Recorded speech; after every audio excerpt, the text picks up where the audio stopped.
Georgia Harrison, and I'm here today to debunk some of the misconceptions around consent. We've done a survey and we found 18 to 24-year-olds are just confused about a few categories when it comes to consent. So we're going to get down here, we're going to talk to some festival goers, and we're going to figure out what consent really means, and we're going to get to the bottom of those misconceptions. Come on.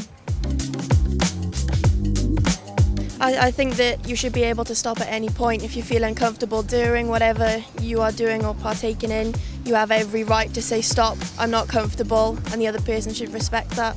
You know, no means no, just like respecting what the other person wishes for. You should always ask for consent every single time you're having sex, regardless of the situation, in the moment, and if you decide you don't want it, you don't want it, and that should be respected. Consent cannot be assumed just because you've had sex before. True or false? False.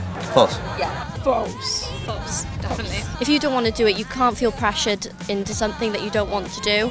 I feel like if you're pressured into something, it makes it like non-enjoyable for you, and you feel like forced, and then you feel like I feel like disgusting afterwards.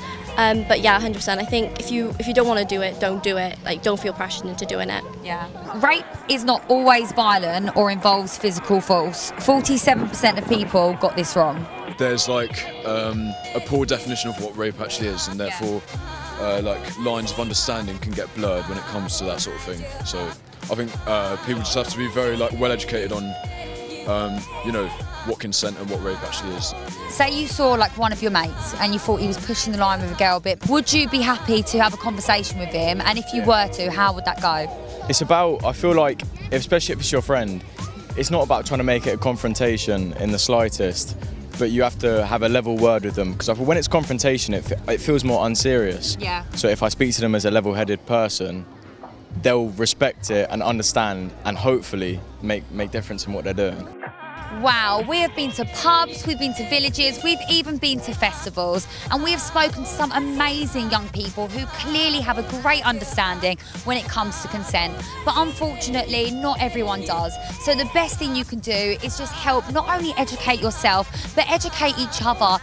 Have these conversations, talk about consent, be open about it, and that way we can stop people from getting harmed due to a lack of understanding of consent.